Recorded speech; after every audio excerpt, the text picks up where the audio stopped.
Hey, what's going on everybody? Age of the Bat Boy here, and welcome back to another video where today we're back on Empires and Puzzles, where they released a new tower event, and I don't remember what this one's called actually. Tower of Magic, yes. I was thinking Magic of Tower, but that was not right. So basically, they're like all wizardy classes. So we're gonna take a look at them and review the heroes, because I think I counted like 8 new heroes. 1, 2, 3, 4, 5, 6, 7, 8, 9, 10. 10 new heroes.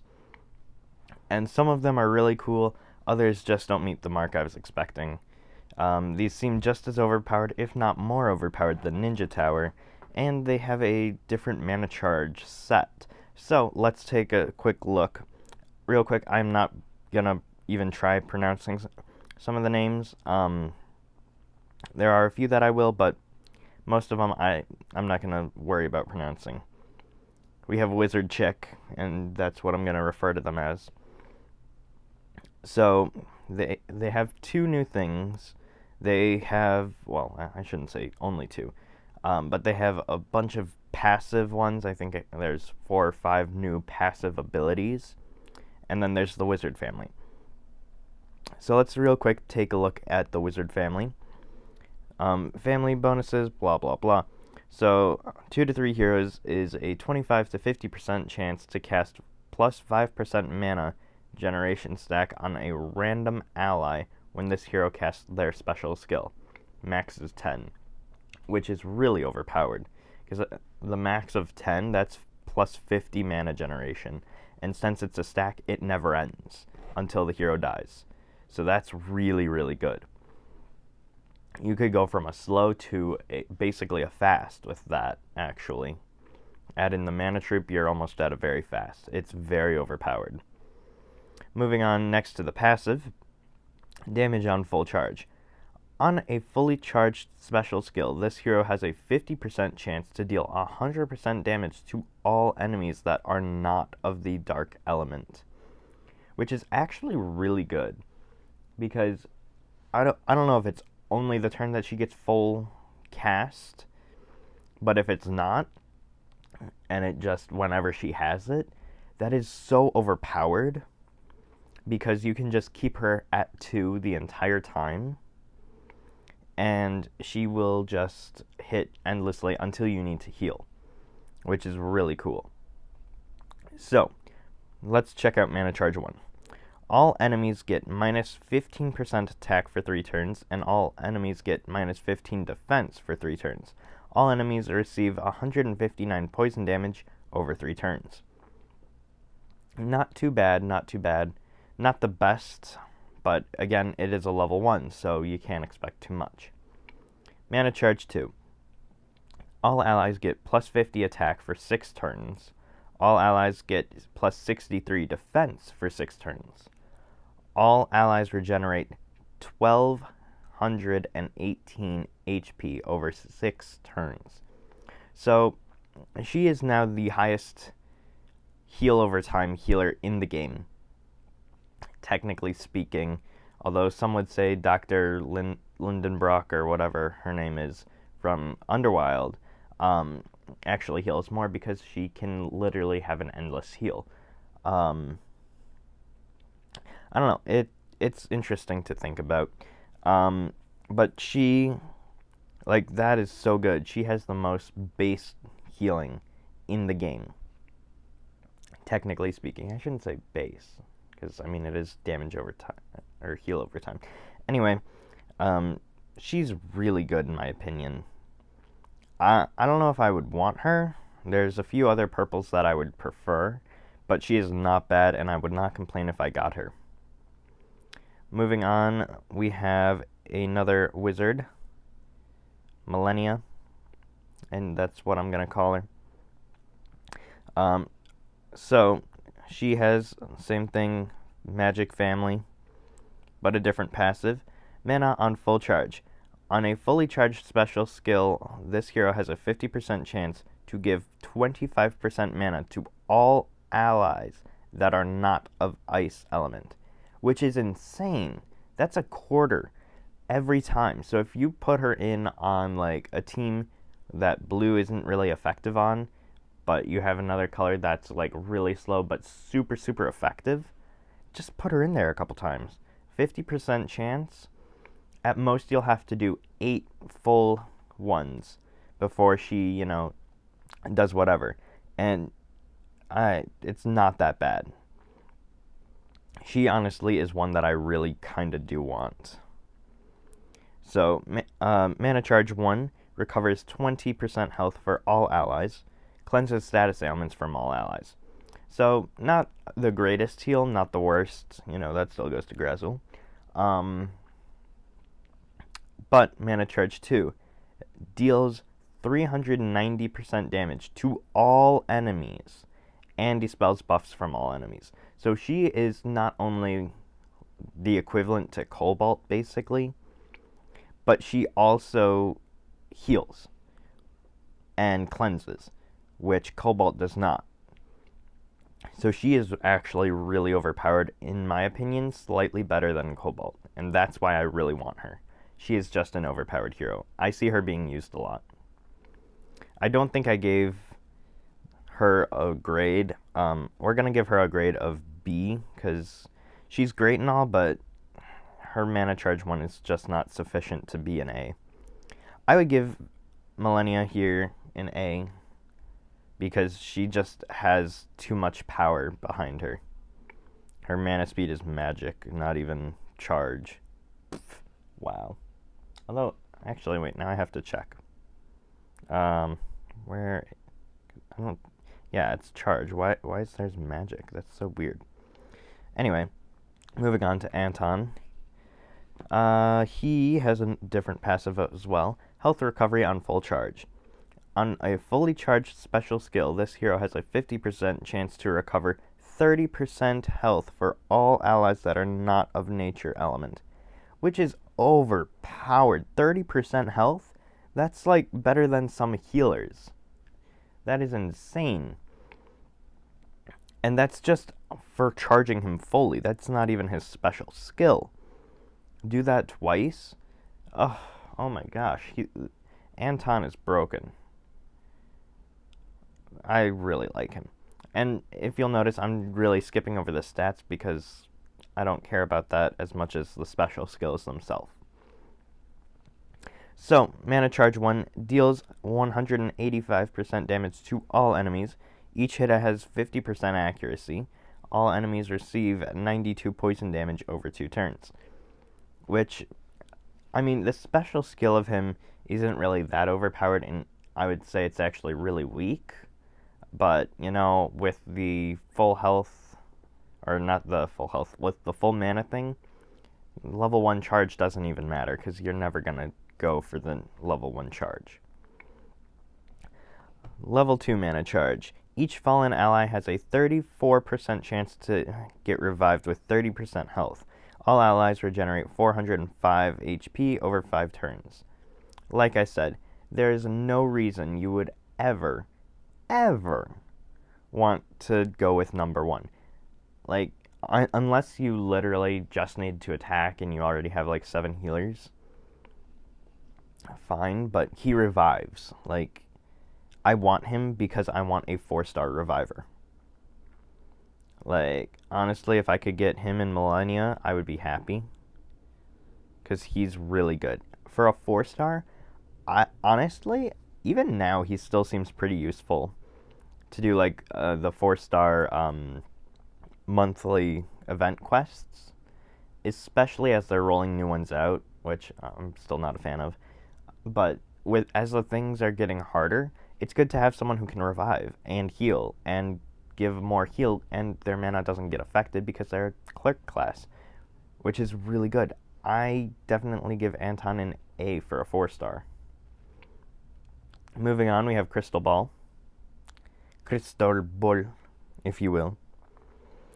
And he has the passive of Status Effect on full charge. On a fully charged special skill, this hero has a 50% chance to get minus 20% attack for 3 turns to all enemies that are not of the nature element.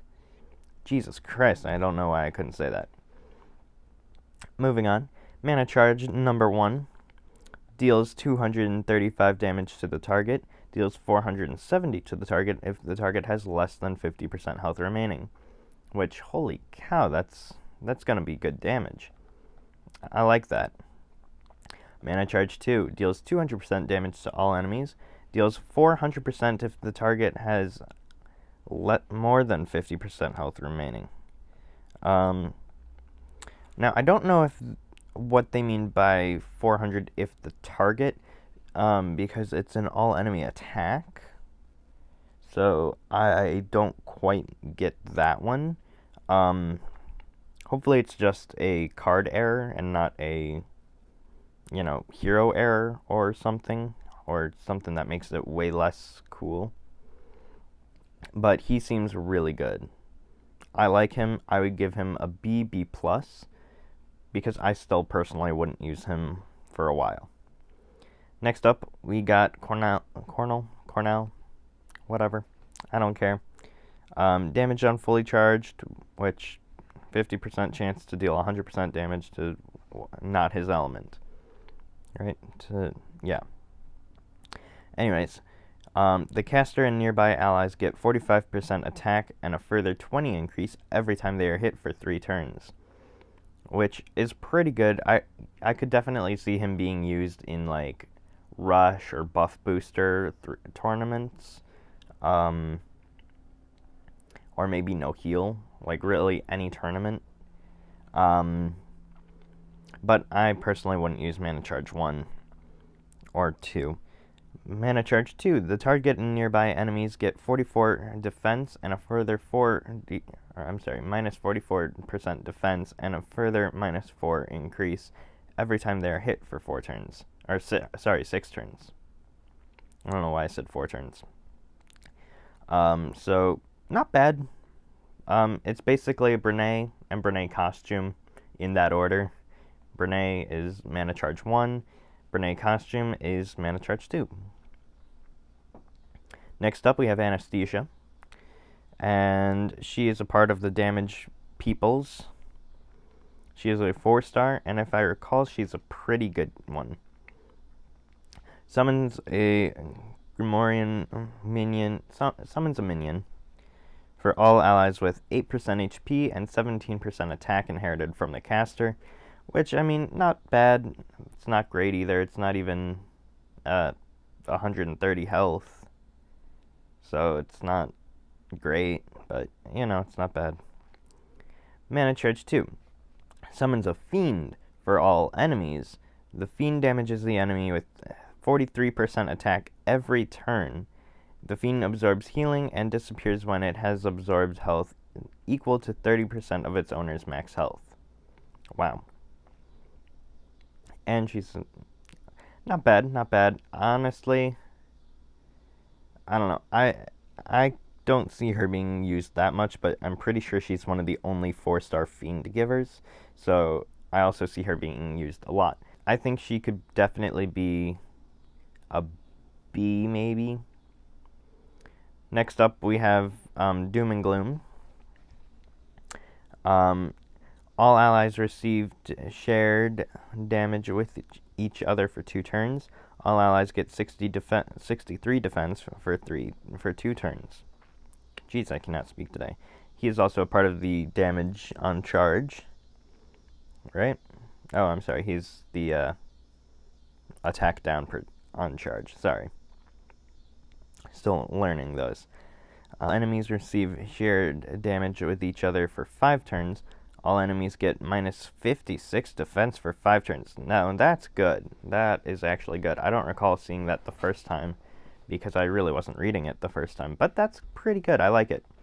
I would give him a B+, A- maybe, for a 3-star because I would use Mana Charge 2 in very fast tournaments. And because that's really, really good. Moving on, we have what's her name? Oh, not Sergey. I do not want Sergey. She is a part of the heal health on recovery, which is pretty cool. The target and nearby enemies receive 116 burn damage over 2 turns. If the caster dies during the next 2 turns, they are resurrected in the beginning of their next turn with 32% health. All status effects and stacks are removed when the caster dies. Each fallen ally has a 34% chance to be revived with 30% health. All allies regenerate 609 health over 3 turns, and all allies reduce all received damage by 50%. So Mana Charge 2 is overpowered. I definitely want her because I want not only a green reviver, I want a reviver in every color, so that way no matter what tournament, war, or whatever, or even event quest, I have a healer and a reviver. And she is the perfect reviver, in my opinion, because she can also deal damage. And she has good health, and literally, as long as she goes off, she don't die. Like, I can see her being annoying. I give her an A in my opinion. Honestly, I'll go into more depth one day, like when I get them, but right now, they're just getting the base grade. In my opinion, grade. Next up, we have Sergey. Sergey, out here, all allies get minus 54% defense against Dark for 3 turns, which by itself is kind of horrible. So, not a fan of number 1. Number 2, all allies get 100% normal attack for 5 turns. Stacks with similar status effects up to a maximum of 160 normal attack. He's okay. I don't like using people like that. I personally would put him at a B-, C+, somewhere in there. And I believe we're up to Montage. We're up to this guy. So, let's take a look at him. He's another healer on full charge. Summons a butterfly minion for each ally with 8% HP and 17% attack inherited from the caster. Each hit from a butterfly minion gives the target the following status ailment. All damage the target receives is increased by 20% for 2 turns. I mean, that's pretty good. That's a new unique status ailment. The increased damage instead of, like, you know, the defense down or whatever. So I like that. That's good. Mana Charge 2 summons a butterfly fiend for all enemies. The fiend damages the enemies with 43% attack every turn. The butterfly fiend absorbs healing and disappears when it has absorbed health equal to 30% of its owner's max health. The butterfly fiend gives minus 50% accuracy for its owners for as long as the owner has the butterfly fiend. Chance to miss also applies to offensive special skills. This effect cannot be cleansed. Which, honestly, that's broken. I see him being used on Mana Charge 2 a lot. I give him an A for that. Because it's just really overpowered. Honestly, I think a lot of these heroes are good. And you might see a summon video, you might not, I don't know.